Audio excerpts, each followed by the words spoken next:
Hello मेरे प्यारे बच्चों, कैसे हैं आप सभी लोग। I hope that you will all be fine and I wish to all my childrens and my students happy and very colourful and prosperous Holi to all of you with your family. आप सभी को होली की ढेर सारी अग्रिम शुभकामनाएं। आप होली को बहुत ही कलरफुल और इन्जॉयफुल तरीके से मनाएं, लेकिन ध्यान रखें कि गुलाल या रंग जो भी आप खेल रहे हों वो किसी के आँख में या फिर ऐसे जगह न चला जाए जो उसको नुकसान पहुंचाए। इसलिए आइए देखते हैं कितना सीखा 3 कितना सीखा 3 का क्वेश्चन नंबर 4 हो गया था। 5वां क्वेश्चन नंबर 5 है, मान बताओ। जैसा कि आप जानते हैं कि ये ऐसी वीडियो है जो चाहे जो भी बोर्ड हो, यूपी बोर्ड हो, सीबीएसई बोर्ड हो, सबके लिए सेम है और इम्पॉर्टेंट भी है। तो मान बताओ मीन्स फाइंड द वैल्यू, और इस फाइंड द वैल्यू में क वाला आपका दिया है 2 सही 3/5, जिसको हम 2 होल 3/5 भी पढ़ सकते हैं, इनटू 5/26। क वाला ये है। ख वाला यहाँ पर दिया हुआ है 10 होल 5/8, या जिसको हम कहेंगे 10 सही 5/8 गुणे 1 सही 1/5 और गुणे 5/7। 10 होल 5/8 इंटू 1 होल 1/5 इंटू 5/7। और इसमें एक और पार्ट है ग वाला, तो ग वाला मैं आपको होमवर्क में दूंगा, लेकिन पहले इन दोनों को बता लूं फिर। तो देखिए कैसे इसको सॉल्व करेंगे। सबसे पहले ये मिक्स्ड फ्रैक्शन में है या मिश्रित भिन्न में है, जिसको हम इम्प्रॉपर फ्रैक्शन में पहले चेंज कर लेंगे। तो 5 का पहाड़ा 2 में पढ़ेंगे तो 5 दूनी 10, 10 में 3 जोड़ेंगे तो 10 3 कितना होगा 13, और 13/5 मीन्स 5 2 जा 10, 10 + 3 = 13 एंड 13/5 इंटू 5/26 या 5/26। देख सकते हैं आपकी 5 एक कम 5 यहाँ कट गया, ऊपर और नीचे 5 है तो 5 1 जा 5 यहाँ भी, 5 1 जा 5 यहाँ भी, और यहाँ पर 13 है तो 13 1 जा 13 एंड 13 2 जा 26। तो आप देख सकते हैं ऊपर क्या बचा, 1 गुणे 1 बचा और नीचे बचा 1 गुणे 2। मीन्स ऊपर बचा न्यूमरेटर में 1 × 1 और अपान 1 × 2। मल्टीप्लाई कर दीजिए, गुणा कर दीजिए, 1 1 जा 1 और 1 2 जा 2, तो आपका आंसर आ जाएगा 1/2। ये आपको समझ में आ गया। सबसे पहले हमने होल फ्रैक्शन को या मिश्रित भिन्न को बदल दिया इम्प्रॉपर में। 5 दूनी 10, 10 + 3 13/5 लिख दिया और गुणे 5/26। 5 से 5 को काट दिए और 13 1 जा 13 मतलब 13 कम 13, 13 दूनी 26। जो ऊपर बचा उसको गुणा कर लिए और जो नीचे बचा उसको गुणा कर लिए, तो आपका आंसर आ गया 1/2। ख वाला यहाँ पर मैं आपको बता दूँ, इसको भी उसी तरीके से करना है। 8 का पहाड़ा 10 में पढ़ेंगे, 8 दाह में 80 और 5 85/8, 85/8। इंग्लिश में कहेंगे 8 10 जा 80 एंड 80 + 5 = 85 अपान 8 इंटू 5 1 जा 5, 5 1 6 अपान 5 या 6/5। 5 का गुणा 1 में करेंगे, 5 एक कम 5 और 1 जोड़ गया तो 6/5 और गुणे 5/7।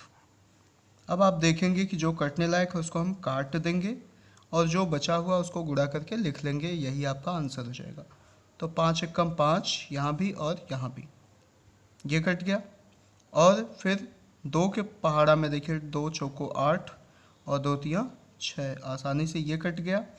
और 7 का पहाड़ा आप देखिए 85 में पढ़ेंगे तो कटता है कि नहीं, तो 7 एकम 7, 8 में से 7 गया 1, 1 बचा, 1 5 के बगल में लिखा हुआ है तो 15 हो जाएगा।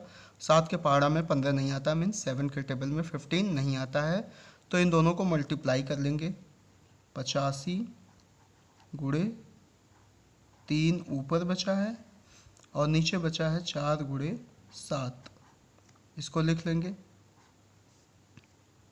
3 का गुणा 5 में करिए, 3 पचे 15, 1 हासिल, 3 बटे 24, 24 से 1 25, तो 255 ऊपर आ गया और नीचे आ गया 7 चौको 28। अब आप देख सकते हैं कि इतना ही हम आंसर लिख दें या फिर अगर हम इसे और सिंप्लीफाई करना चाहें तो कर सकते हैं, लेकिन फिर आपका आंसर मिक्स्ड फ्रैक्शन में ही आ जाएगा, तो इसलिए हम यहाँ पर ही आंसर को छोड़ देते हैं। यहाँ पर हमारा आंसर हो जाएगा यही, क्योंकि फिर लेंदी हो जाएगा। और ग वाला मैं आपको दे रहा हूँ, जिसको आप क्वेश्चन होमवर्क में करके या फिर करके अपनी कॉपी में चेक करेंगे कि आपको ये सवाल आ रहा है कि नहीं। तो ये है 28/25 और भाग देना है इसमें 7/5 से, 7/5 से। तो मैंने आपको बताया है कि इस तरह के सवाल को चेंज करने के लिए यहाँ पर कोई भी इम्प्रॉपर में नहीं, मतलब मिक्स्ड में नहीं दिया है, सीधे और सीधे हम भाग के निशान को गुणा में बदलेंगे। तो गुणा में बदलेंगे तो 7/5 लिखा है तो क्या हो जाएगा, 5/7 हो जाएगा। फिर आसानी से ये कट जाएगा और आपका आंसर भी आ जाएगा। इसलिए ये आप होमवर्क में करेंगे, अपने से ही करेंगे। और लास्ट बस बचा है, ये मैं आपको बता दूं, तो ये क्वेश्चन आपका 6 तक कंप्लीट हो जाएगा और उसके बाद फिर बचे हुए क्वेश्चंस अगले वीडियो में आपको मिल जाएंगे। तो आइए देखते हैं लास्ट, मतलब इस वीडियो का छठा क्वेश्चन कौन सा है वो भी कर लेते हैं। छठा और लास्ट क्वेश्चन है इस वीडियो का। इसमें लिखा निम्नलिखित को दशमलव में बदलो। मैंने आपको ये भी क्वेश्चन बहुत आसानी से समझाया है, जो बच्चे रेगुलर क्लास में रहे हैं उनको एकदम आसानी होगी इस क्वेश्चन को करने में। लिखा है क्वेश्चन, निम्नलिखित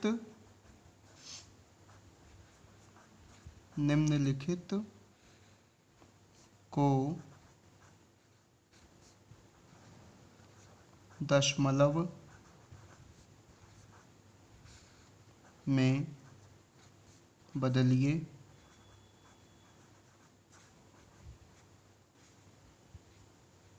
ये आपका क्वेश्चन है और इसमें देखिए पहला जो दिया हुआ है वो है 7/10, दूसरा दिया हुआ है 29/10, ये तो और आसान स्वभाव है। तीसरा दिया हुआ है 31/10 और लास्ट दिया इसमें चौथा, वो है 43/1000। ये आपका क्वेश्चन है, इसको दशमलव में बदलना है। बहुत आसान है, एकदम हलवा जैसा आसान है। मैंने आपको क्लास में बहुत बार समझाया है कि इस तरह के क्वेश्चंस को कैसे करना है। तो सबसे पहले आप ये देखेंगे कि नीचे अंश ऊपर होता है और हर नीचे होता है, तो इसका मतलब आप ध्यान देना है कि हर में क्या है, हर में कौन सा नंबर है। तो आप देख सकते हैं डिनोमिनेटर या हर में 10 है। तो मैंने आपको बताया है जब डिनोमिनेटर 10 या 10 के मल्टीपल में हो, 10 के गुणज में हो, तो आप आसानी से ऐसे क्वेश्चंस को दशमलव में बदल सकते हैं, क्योंकि कुछ आपको ज़्यादा करना नहीं है। यहाँ पर 10 में देख लेना है कि कितने जीरो हैं। तो आप सभी को पता है कि 10 में कितने जीरो होते हैं, 1 जीरो होता है। 1 जीरो होगा तो हम एक डिजिट के बाद, एक अंक के बाद अंश में या न्यूमरेटर में दशमलव लगा देते हैं। तो पहला अंक हमारा हो गया 7, इसके बाद जस्ट हम लगा देंगे क्या, दशमलव, और उसके बाद आसानी से 0 लिख देंगे। 0 इसलिए लिख देंगे क्योंकि ये स्टैंडर्ड फॉर्म में हो जाए और कोई भी संभावना न रह जाए जिससे ये गलत होगा या फिर कोई भी बच्चा गलती से या फिर जानबूझ के यहाँ कोई अंक लिख देगा तो आपका मान्य नहीं हो पाएगा। इसलिए आप 0 लिख कर इसको और सिक्योर या सेफ कर सकते हैं अपने आंसर को। तो ये हो जाएगा 0.7 या 0.7, ये आपका दशमलव में बदल चुका है। ठीक उसी तरह से यहाँ भी 29/10 में आप देख सकते हैं हर में या डिनोमिनेटर में 10 है और 10 में एक 0 है, इसलिए यहाँ पर एक अंक के बाद दशमलव लगेगा, दैट इज 9 हमारा पहला अंक हो गया। उसके जस्ट बाद हम लगाएंगे दशमलव और उसके बाद हमारा 2 पहले से ही है तो 2 लिख देंगे। इसका आंसर हो जाएगा 2.9 या 2.9। इसी तरह 31/10 को आप करेंगे तो कितना हो जाएगा ये आप मुझे करके बताएंगे, कॉपी में भी करेंगे अच्छे से। जिनको नहीं समझ में आएगा वो ज़रूर पूछ सकते हैं, अगली बार भी पूछेंगे तो मैं आपको बता दूंगा। और लास्ट है यहाँ पर 43/1000। तो आप देख सकते हैं डिनोमिनेटर में या 1000 में कितने 0 हैं, 1 2 3 0 हैं और ऊपर आपका 43 है। तो 3 अंक के बाद ही हमें दशमलव लगाना होगा। तो पहला अंक हमारा हो गया 3, दूसरा अंक हो गया 4 और तीसरा अंक हमारे पास कोई नहीं है तो हम यहाँ लिखेंगे 0 तीसरा अंक लगाने के लिए, और उसके बाद लगाएंगे पॉइंट और उसके बाद फिर लिख देंगे 0।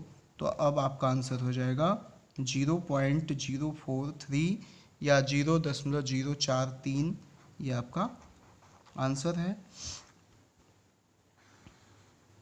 ये भी आपका आंसर है, ये भी आपका आंसर है और ये वाला आप करके देखेंगे तब मुझे समझ में आ जाएगा कि आपको ये आ रहा है।